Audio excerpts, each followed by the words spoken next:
بیٹھو. کوئی بھی مسئلہ ہوتا صحابہ کرام کے سامنے کیا کرتے تھے؟ 2 رکعت نفل پڑھی اور اللہ سے حل کروا لیا. کہ یہاں تک کہ مردے کو زندہ کرانا ایک ناممکن سی بات ہوتی ہے، مردوں کو زندہ کروا لیتے تھے. پکا پکایا کھانا آسمان سے اتروا لیتے تھے. بہترین تازے پھل بغیر موسم کے منگوا لیتے تھے. مل تو آج کل بھی جائیں گے بغیر موسم کے پھل، لیکن وہ تازے نہیں ہوں گے. وہ تازے پھل بغیر موسم کے منگوا لیتے تھے.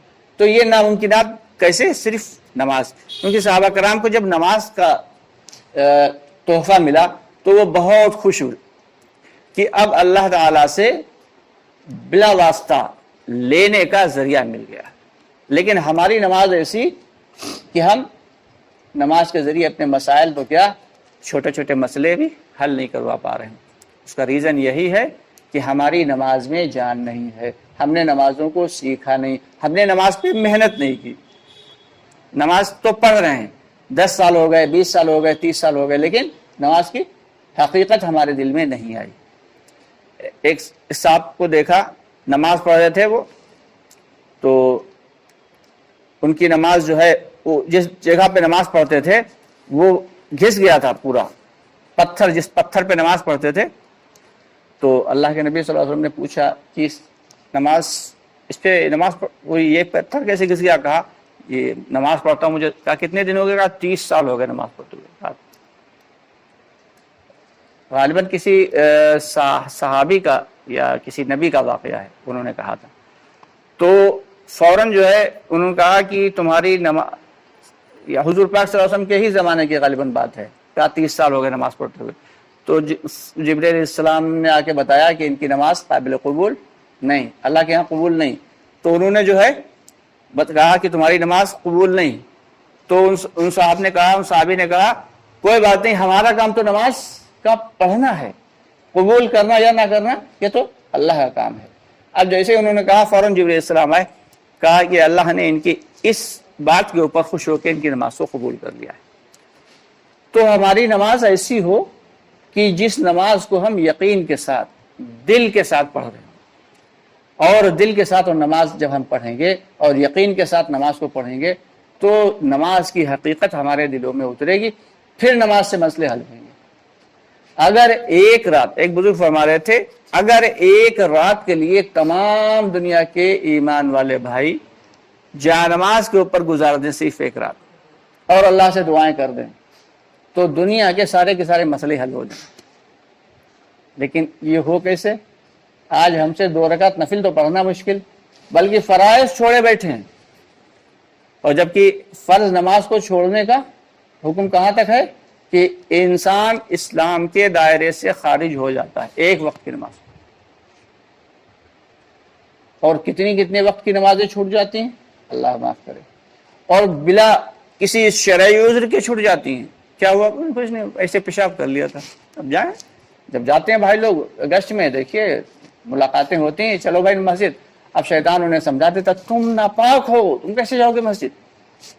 پوچھو بھائی کون سی ناپاکی ہے؟ وہ فلاں جگہ پانی نہیں ملا تھا، ایسے پیشاب کر لیا تھا. اب پانی نہیں ملا تھا تو مٹی کا ڈلا مل گیا ہوتا، اس سے استنجا کر لیتے، پاک ہو جاتے. نہیں کچھ تھا، ٹیشو پیپر تھا، اس سے استنجا کر لے، پاک رہتے. تو اول چیز تو یہ ہے کہ ہم سب کو سب سے پہلے کیا ارادہ کرنا ہے کہ ہم پاک رہیں گے انشاءاللہ ہمیشہ. کیونکہ خدا نخواستہ ناپاکی کی حالت میں ہم دنیا سے چلے گئے اور موت تو کسی بھی وقت آ سکتی. بیٹھے بیٹھے یہاں بات کرتے کرتے ہم چلے جائیں، کیا پتا، اللہ کی جب بلاوا ہے چلے گئے. لیکن ہم کو سب کو پاک رہنا ہے اور نماز کی حقیقت کو باقاعدہ سمجھنا ہے، اس پہ عمل کرنا ہے. جب ہم نماز کے اوپر محنت کریں گے تب پھر ہماری نماز سے مسائل اللہ حل کریں گے، اور پھر نماز کا جو تحفہ دیا گیا ہے اللہ کی جانب سے، اس کا ہم صحیح فائدہ اٹھانے والے بنیں گے. اور جب نماز کے بعد پھر کیا آتا ہے؟ علم. علم ہی ایک ایسی چیز ہے جو ہماری نماز کو بھی صحیح کرے گا، ہمارے ایمان کو بھی صحیح کرے گا. اگر علم صحیح نہیں ہے، علم نافع نہیں ہے، اسی لیے اللہ تعالیٰ سے نافع علم یعنی نفع دینے والا علم مانگے. اور ذکر کی خاصیت یہ ہے کہ وہ ڈائریکٹ اللہ سے تقرب پیدا کرتا ہے. کہ ایک آدمی جو ہے نوٹ بھر بھر کے یا اشرفیاں بھر بھر کے ہاتھوں میں بانٹ رہا ہے، اور ایک آدمی بیٹھا ہوا سکون سے رضائی میں اپنی یا اے سی کمرے میں بیٹھ کے الحمدللہ سبحان اللہ اللہ اکبر پڑھ رہا ہے، تو وہ ذکر کرنے والا وہ جو اشرفیاں بانٹ رہا ہے اس کے مقابلے میں زیادہ افضل۔ یہ تو ذکر کی، ہم فالتو ادھر ادھر گھوما کرتے ہیں، زبان سے الحمدللہ سبحان اللہ کہتے رہیں، اللہ اکبر کہتے رہیں، چلتے پھرتے اٹھتے بیٹھتے، اور روزانہ کم سے کم 1000 مرتبہ استغفار تو کریں ہی، یا 1200 مرتبہ، کثرت سے کرنے کا حکم ہے، اور کثرت علماء کرام کے نزدیک الگ الگ ہے، کچھ کے نزدیک 300، کچھ کے نزدیک 500، اور کچھ کے نزدیک 1200۔ تو جی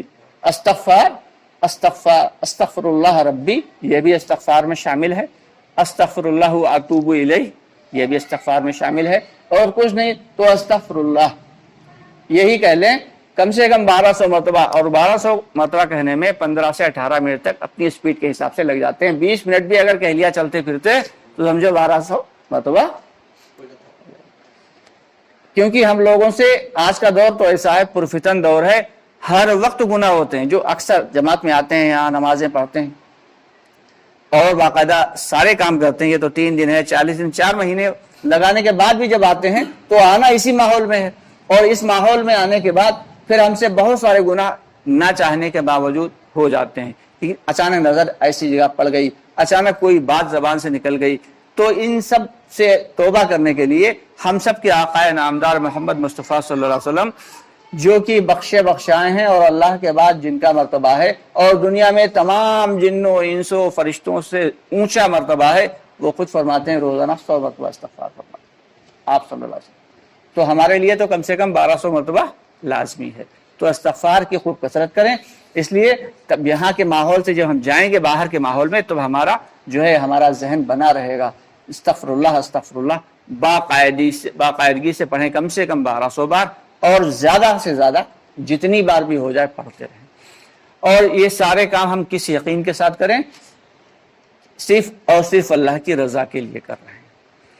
قطعی بھی دکھاوا دل کے اندر اگر کسی وقت شیطان یہ ڈال دے کہ لوگ تھوڑا سا ہمیں دیندار سمجھنے لگیں، فوراً توبہ استغفار کرے وہاں پہ بھی، اور یہ سمجھے یہ تو ہم بس اللہ کی رضا کے لیے کر رہے ہیں، اور یہ ساری باتیں اللہ کے راستے میں نکلنے پر ہی پتہ چلتی ہیں۔ اس لیے ارادہ یہ کرنا ہے کہ انشاءاللہ تعالی اللہ کے راستے میں ہر مہینے 3 دن تو لگانا ہی لگانا ہے، اور ان 3 دن کو مضبوط کرنے کے لیے 4 مہینے اللہ کے راستے میں لگا کے سیکھنا ہے۔ کریں گے انشاءاللہ زندگی میں کم سے کم 1 مرتبہ تو، ورنہ تو بہتر تو یہ ہے کہ ہر سال 6 مہینے لگائے جائیں، 6 مہینے دنیا کے اوپر اور 6 مہینے آخرت کے لیے، 4 مہینے اللہ کے راستے میں اور 2 مہینے بنگلے والی مسجد میں۔ اور اگر یہ نہیں کر سکتے ہیں، کم سے کم زندگی میں ایک بار تو 4 مہینے لگا ہی دیں، جیسے تیسے کر کے۔ کریں گے سب لوگ انشاءاللہ۔ اب بھائی مغرب کے بعد جو ہے انشاءاللہ تعالی بات ہوگی، ہمارے بھائی بات کریں گے، آپ لوگوں سے گزارش ہے اس میں بیٹھیں اور اس کے بعد بات میں شامل ہوں، اور بات کے بعد جو تقاضے رکھے جائیں اس پہ لبیک کہیں۔ اور یہ وقت جو ہے بڑا اچھا اور نہایت اہم وقت ہے۔ گشت کے بعد فرماتے ہیں کہ دعا قبول ہوتی ہے، گشت کے بعد دعا قبول ہوتی ہے۔ ساتھی بیٹھ کے اپنی اپنی تسبیحات مکمل کر لیں، جس کا قرآن ابھی جس نے نہیں پڑھ پایا آج کا اپنا، وہ آج کا قرآن اپنا پورا پڑھ لے، 1 پارہ آدھا پارہ کم از کم کے درجے میں پاؤ پارہ تو پڑھنا ہی ہے، یہ قرآن کا حق